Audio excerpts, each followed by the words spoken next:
Global variable, local variable, scope, यार क्या है ये सारी चीजें, मुझे तो कुछ समझ में नहीं आ रहा। आपकी भी यही हालत है तो देखिए वीडियो और जान लीजिए पूरा अच्छे से क्या होती है ये सारी कंसेप्ट। तो शुरू करते हैं हमारा प्रैक्टिकल। अब चलते हैं हमारे कंप्यूटर स्क्रीन की तरफ।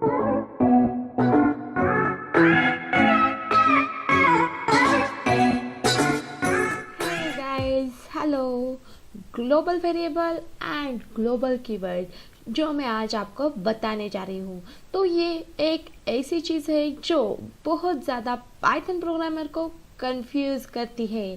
तो मैं अब आपको ये बताऊंगी, लेकिन इसे जानने के लिए आप अपने कान जो है वो अच्छे से खड़े कर दीजिए और ध्यान देकर सुनिए।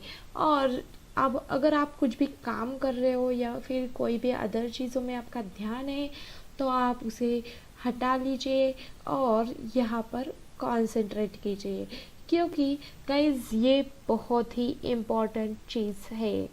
तो इसके लिए मैं क्या करूँगी, मैं बनाऊँगी नई फाइल जिसका नाम मैं दूँगी ग्लोबल var s.py।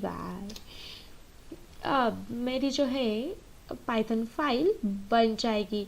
तो मैं आपको बताऊंगी कि ग्लोबल वेरिएबल कैसे यूज़ कर सकते हैं।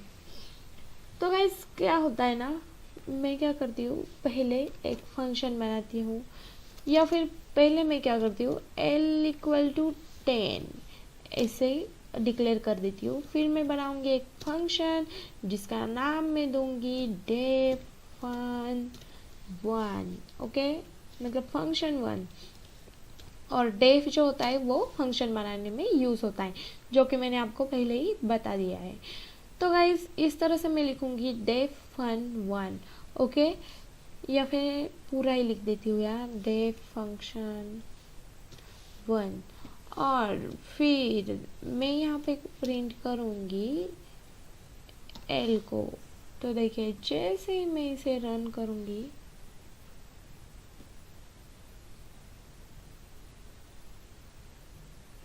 तो देखिए अभी तक कुछ भी नहीं हुआ। क्या हुआ पता नहीं, मेरा पाइथन इंटरप्रेटर है जो अभी थोड़े से कन्फ्यूजन में है। उसने मुझे प्रिंट, अरे हाँ, मैंने जो है फंक्शन को कॉल नहीं किया है। तो फंक्शन 1 को मैं कॉल करूँगी और जैसे मैं रन करूँगी तो देखिए उसने मुझे 10 जो कि एल की वैल्यू है वो प्रिंट करके दी है। तो ये जो होता है ये होता है हमारा ग्लोबल वेरिएबल। गाइस देखिए, अगर मैंने इसे यहाँ पर डिक्लेयर किया, मैं अगर इसे फंक्शन के अंदर डिक्लेयर करती तो मैं आउटसाइड फंक्शन इसे एक्सेस नहीं कर सकती। देखिए मैंने इसे यहाँ पर डिक्लेयर किया, तो अगर मैं चाहूँ प्रिंट एल और मैं इसे रन करूँ तो देखिए यहाँ भी 10 जो है प्रिंट होके आ गया, जो कि है एल की वैल्यू। अगर सपोज मान लो एक वेरिएबल है m=30, ऐसे मैंने यहाँ पर जो है प्रिंट किया, मतलब ऐसा डिक्लेयर किया l=30। अगर मैं यहाँ पर डालूँ m और अगर मैं इसे रन करूँ तो देखिए उसने क्या किया, मुझे m की वैल्यू 30 यहाँ पर प्रिंट करके दे दी है।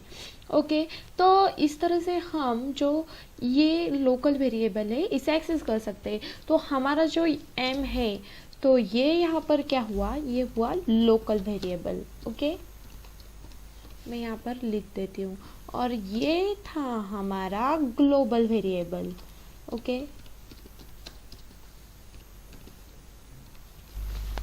और गाइज देखिए अगर ये जो लोकल वेरिएबल है मेरा, जो मैंने फंक्शन के अंदर लिखा है, तो अगर मैं इसे यहाँ प्रिंट करने की कोशिश करूँ तो ये मुझे देगा एरर। देखिए m इज़ नॉट डिफाइनेड, इस तरह से उसने मुझे एरर दी।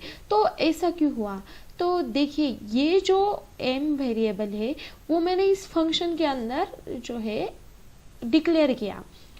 तो क्या होता है ना, अगर हम किसी भी वेरिएबल को फंक्शन के अंदर डिक्लेयर करते हैं तो उसका एक्सेस सिर्फ उस फंक्शन के लिए ही होता है। आउटसाइड द फंक्शन हम इस वेरिएबल को यूज़ नहीं कर सकते। लेकिन ये तो था हमारा ग्लोबल वेरिएबल, इसलिए हम जो है इसे कहाँ पर भी यूज़ कर सकते, इनसाइड फंक्शन, आउटसाइड फंक्शन और अदर जगह। तो इस तरह से होते हैं हमारे ग्लोबल वेरिएबल, लोकल वेरिएबल। तो देखिए, अगर मैं यहाँ पर लिखूँ l इक्वल टू 15 और मैं इसे रन करूँ, तो देखिए मैं पहले इसे रफ करती हूँ क्योंकि ये तो हमारी एरर थी। देखिए अब मैं इसे l इक्वल टू 15 करती हूँ, तो देखिए यहाँ पर मेरा 15 प्रिंट होके आ चुका है। देखिए यहाँ पर जो 15 चला गया है, ऐसा क्यों हुआ? क्योंकि जब भी हम किसी भी फंक्शन को रन करते हैं तो फंक्शन के अंदर जो भी एलिमेंट, मतलब जो भी वेरिएबल होते हैं, तो क्या करता है हमारा जो इंटरप्रेटर है वो क्या करता है, पहले इसे फंक्शन के अंदर ढूंढता है कि यहाँ पर ये डिक्लेयर है या नहीं है। अगर वो एलिमेंट्स, मतलब वो वेरिएबल्स अगर फंक्शन के अंदर डिक्लेयर हो तो वो पहले फंक्शन के अंदर के यूज़ करता है। अगर फंक्शन के अंदर उसे नहीं मिले तो वो ग्लोबल वेरिएबल में चेक करता है। तो इस तरह से होते हैं लोकल एंड ग्लोबल वेरिएबल। अब तक मैंने आपको बता दिया कि लोकल वेरिएबल क्या होते हैं, ग्लोबल वेरिएबल क्या होते हैं। अब हम जानते हैं कि ग्लोबल कीवर्ड क्या होता है। तो गाइज मैं क्या करती हूँ, मैं करती हूँ इसे कमेंट, और मैं क्या करती हूँ यहाँ पे l की जो वैल्यू है उसे मैं मॉडिफाई करने की कोशिश करती हूँ। तो l equal to l plus 10 करती हूँ। तो देखिए मैं जैसे इसे रन करूँगी तो मुझे जो है एरर आ गई, local variable l reference before assignment. तो मुझे ये एरर क्यों आई? l तो यहाँ पे एक्सेस हो रहा था, तो फिर ऐसी एरर क्यों आई? तो गाइज क्या होता है ना, अगर हमारा जो वेरिएबल फंक्शन के अंदर डिक्लेयर ना हो, अगर हम इसे मॉडिफाई करने की कोशिश करते हैं तो वो हमारा वेरिएबल मॉडिफाई नहीं होता। इसीलिए हमें क्या करना पड़ता है, हमें यहाँ पर लिखना पड़ता है ग्लोबल l, ओके। और अब मैं इसे रन करूँ तो ये जो है रन हो जाएगा। देखिए उसने मुझे प्रिंट करके दिया 20, जो कि ग्लोबल वेरिएबल l की वैल्यू थी 10 और हमने ऐड किया 10 और यहाँ पे प्रिंट होके आ गया 10 प्लस 10 इक्वल टू 20। तो इस तरह से हम जो है इसे एक्सेस कर सकते हैं।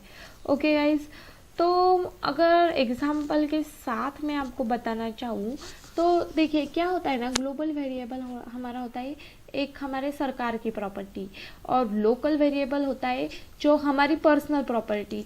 हम सरकार की प्रॉपर्टी को चेंज नहीं कर सकते ना, लेकिन अगर हमारे पास कोई पैसा वगैरह नहीं है तो हम सरकार की प्रॉपर्टी को यूज़ कर सकते हैं। मतलब कोई भी स्कीम्स वगैरह होती है गवर्नमेंट की, उससे हम जो है पैसे जो है ले सकते हैं।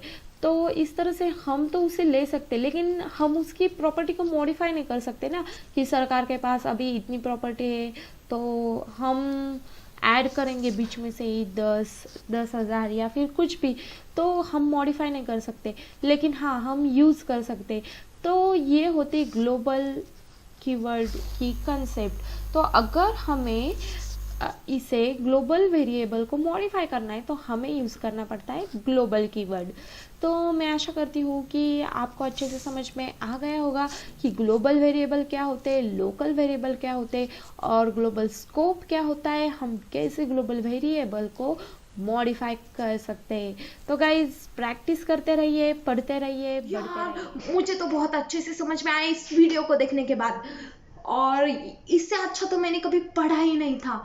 क्या आपकी भी यही हालत हुई है इस वीडियो को देखने के बाद? तो जल्दी से मुझे कमेंट करके बताइए कि आपको ये वीडियो कैसी लगी, और ऐसे ही मज़ेदार और इंटरेस्टिंग फुल ऑफ नॉलेज के वीडियो पाने के लिए जल्दी से जल्दी सब्सक्राइब करो इस चैनल को, और ज़्यादा से ज़्यादा लोगों तक इस प्लेलिस्ट को, इस चैनल को फैला दो।